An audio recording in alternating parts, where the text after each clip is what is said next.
حضرت سیدنا ابو ہریرہ رضی اللہ تعالی عنہ نبی کریم صلی اللہ علیہ وسلم سے روایت کیا کہ آپ صلی اللہ علیہ وسلم نے فرمایا جب مرد عورت کے چاروں اعضاء کے درمیان بیٹھ گیا اور کوشش کر لی تو ضرور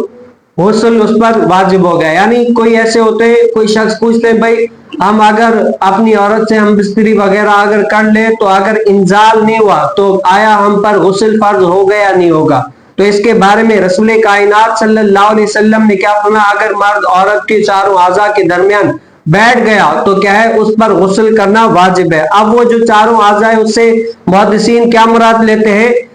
محدثین فرماتے ہیں کہ دونوں ہاتھ اور دونوں پاؤں مراد ہے, یا دونوں پنڈلیاں اور دونوں رانے مراد ہے, کہ اگر اس درمیان مرد کوئی بیٹھ گیا تو اب کیا ہے اس کے اوپر غسل کرنا فرض ہے کہ وہ غسل کر لے. اگر اس نے غسل نہیں کیا تو کیا ہے اب اس کے بعد اگر اس نے کوئی نماز یا وغیرہ ایسا کام کیا جو پاکی کے ساتھ کیا جاتا ہے, ناپاکی کے ساتھ نہیں کیا جاتا, پھر اگر اس نے کوئی ایسا کام کیا تو کیا ہے اس کا وہ ثواب نہیں ملے گا. تو اللہ تعالیٰ مجھے اور آپ کو بھی رسول کائنات صلی اللہ علیہ وسلم کی شریعت پر عمل پیرا ہونے کی توفیق نصیب فرمائے.